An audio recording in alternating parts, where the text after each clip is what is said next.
Hey class, welcome to week two. In this week, we'll start to actually talk about more Native American concepts, kind of early anthropology into it, and general kind of broad topics that we're going to look at throughout the semester. All right. I hope everything was copacetic with week one. Again, don't be afraid to email me or message me if you guys have issues with formatting or whatnot. I realize that my style of online teaching may be a bit antiquated, but to be honest, I'm kind of all about equity, and this is the closest that I can get to teaching an on-site course. I do plan on once a week starting to do confirm Zoom meetup times during my office hours, either um, Monday or Wednesday. That would be in the middle of the day. And then you guys could actually see face to face, and we could actually have a conversation about certain things in real time. Um, that's for housekeeping. That's about it. So people to know, I introduced Lewis Henry Morgan in the last class. Morgan is well known for two things. The first is cultural evolution. He preaches the concept that all human beings go through what's called unilineal evolution, um, which is they start as hunter gatherers, or what he called savages. They move into barbarism, which is kind of more chiefdoms, and then move into civilization. He breaks these things down based on technologies, so like bow and arrow to pottery to phonemic languages. And again, realize that Morgan is a white, semi-wealthy lawyer from New York when he comes up with this classification system. He was not the first to come up with this. People have been working on this for a long time, but it is definitely a social application of Darwin and his version of natural selection. And this is where we start to move into Spencer and Morgan's ideas around social Darwinism, which is the idea of cultures, if they're not strong enough to survive, then they'll perish, just like species on the planet. This was not necessarily a nice way to operate when mixing in with other groups around us, but remember, Morgan was a product of his time. He did give us a lot of work on kinship systems, which were really thought out and helped move the field of anthropology in this direction to be kind of more scientific about kinship. He discovers that kinship is different throughout the world. I'll give you one example of kinship now. We're going to go through, and some of these groups have similar systems, but the traditional Hawaiians before contact had a very different kinship system. In fact, their aunts and uncles were also called mom and dad. They had no term for aunts and uncles. They used mom and dad for outside kind of relatives outside of the nuclear family, which created a system of individuals they could trust, that they could go to with trust issues or questions. Again, mom and dad are kind of the most intimate people we have in our nuclear family groups, most of us, or grandparents or whatnot. But this would enable, there's no differentiation between calling an aunt or uncle mom and dad, right? So you might have known who your biological parents were on a simplistic version, but a lot of people just lived in the same hut, so maybe you wouldn't even, but you definitely had access to more adults in terms of trust. So that was the Hawaiian kinship. And Morgan didn't necessarily study the Hawaiians. He looked at the Iroquois and the natives of New York, but led to these kinship studies and mapping. Franz Boas, I assigned a Franz Boas video for this week. You will learn a ton about Boas. He does a lot of work with the Inuit Eskimos up in the Arctic, and also the natives, the Kwakiutl in northwestern United States and Canada. So we'll break up a few more of Boas's videos as we get to those culture areas. But you should be exposed to Boas in terms of who he was and him revolutionizing the field. Boas, through his own experiences and reflection, realizes that you can't really judge a culture based on your own bias, right? It doesn't really make sense. And this is coming out of some of his own personal experiences. He was a Jewish individual growing up in Germany in the late 1800s, and definitely was ridiculed for his religious beliefs. He comes to America and then goes and does these studies with the Eskimo, and realizes that it doesn't really make sense to do this style of field work in terms of judgment and placing value elements onto cultures based from your own. He looks at it more from an environment role and a functional role. That is, the Eskimos, they do everything in a functional purpose for survival and for kind of cultural adaptation and growth, and discover some interesting things along the way.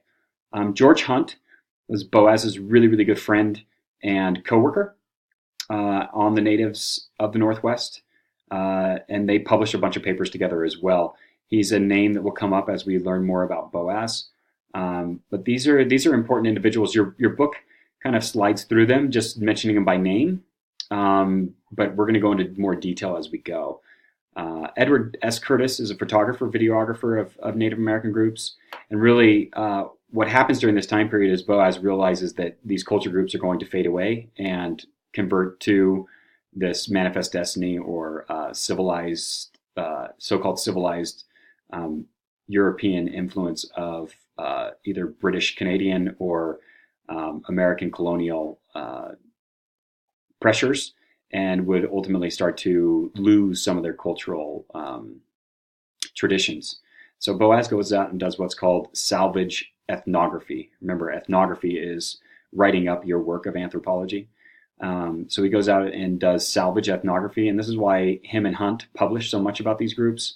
They do a bunch of mass casts of people's faces to try to categorize and catalog individuals. And then Edward S. Curtis does a lot of video of dances and pictures of Native groups and dress. And this is, again, documenting, the Native groups of North America because of Boas's fear that they are going to fade. Alfred Kroeber is also important. He was Boas's student at Columbia, and he grows the anthropology department at Berkeley, UC Berkeley. And he's instrumental in Native American studies. He worked with an individual called Ishi, and Ishi was the last of the Yahi Native group. Ishi actually comes to the museum there at Berkeley and stays for a long time. There's a book called Ishi. I read it in my undergrad. It's a great book. It might be a good supplemental book for this class. If you guys are interested in kind of going above and beyond, I recommend Ishi as well. This picture here is of Lewis Henry Morgan. It is not Boas. You'll see Boas in the video that I assigned. So, concepts and terms. I'm going to go through these in fair amount of detail. These are terms that you're going to need to get used to. Some of them are mentioned in your book, but they're not highlighted. So your book does a very good job of kind of telling the Native American story in a narrative form, but it doesn't necessarily go into depth about these concepts and terms. So that ultimately is my job. Ethnocentrism, again, simply is judging other groups based on one's own cultural biases. Now, we all have these. We're not born with bias. This is not how we're born, okay? But we are taught them through the process of enculturation, right? And that could be from your parents teaching you the difference between right and wrong, the colors, all of those things, people to trust, all of the groups of people that you hang out with, all of those things are imprinted on us by our parents, and then ultimately more of these things are imprinted on us by the culture around us when we go to school, when we get exposed to politics, when we get exposed to music, everything else under the sun in terms of culture starts to form kind of this identity bias. And we start to believe that what we know and what we understand the world to be as being the best or the right way. It's semi-natural to do in terms of identity formation. All of us have a fair amount of bias. However, the goal in anthropology is to really check that bias, get rid of our bias, especially when we're analyzing other groups of people, and ultimately not put it into our work, and really tell other people's stories rather than us kind of critiquing it or making it something of our own.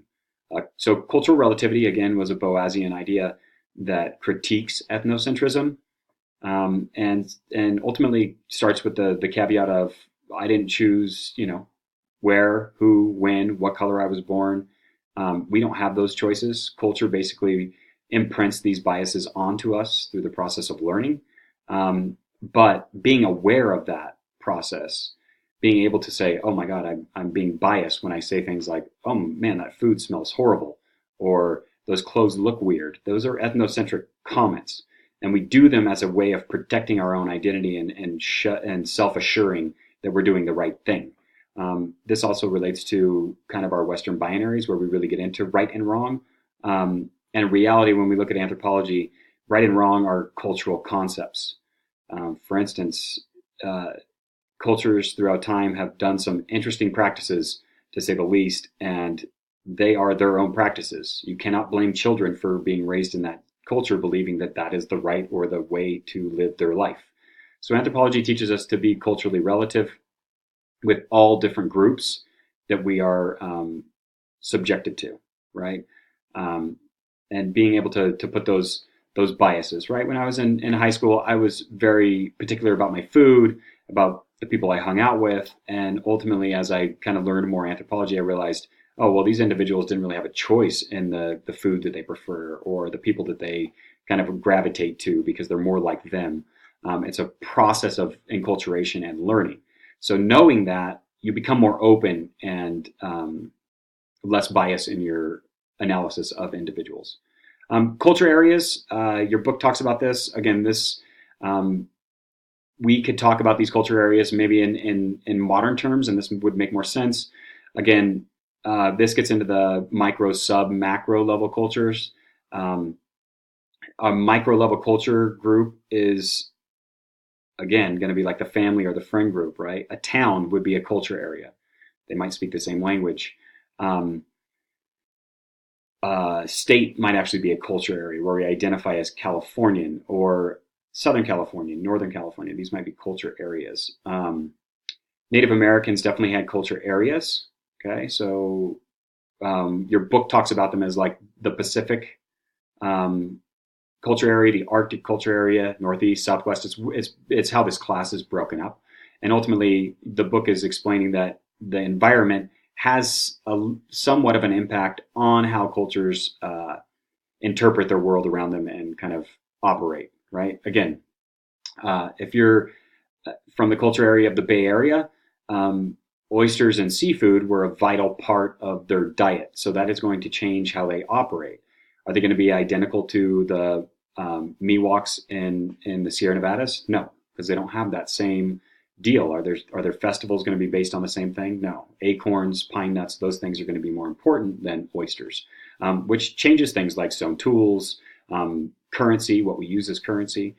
So culture areas are important to remember in terms of breakdowns. Now, the problem with them is that they can also be a way of creating some kind of barrier or territory, or this idea that this group behaves this way because of this. There are always outlier cultural practices that don't maybe necessarily match that culture area in terms of environment. So be aware that this is also possible. Egalitarian is the idea of equality of status. And what I mean by this is it doesn't mean that everybody does the same job, but usually it does mean that gender roles and adults, right, which is usually people who have gone through a rite of passage at the age of 13 through 16, they're considered adults. Egalitarian groups, status is the idea, and it is all equal. So if a woman prepares a meal or goes and collects acorns, it is of equal status to the man going out and killing a deer. Now, in a lot of groups, this wasn't really talked about a lot because of early missionaries from Europe, but a lot of groups, women will go out and hunt and men will gather acorns. So what I mean is gender roles are interchangeable, okay? There are certain groups that men do more nurturing, right? There's a tribe in Africa that the men do actually almost just as much nurturing as the women. And there's the Akta in the Philippines, the women do as much hunting as the men or more. So these universals are not the universals that we kind of or been raised to believe exist.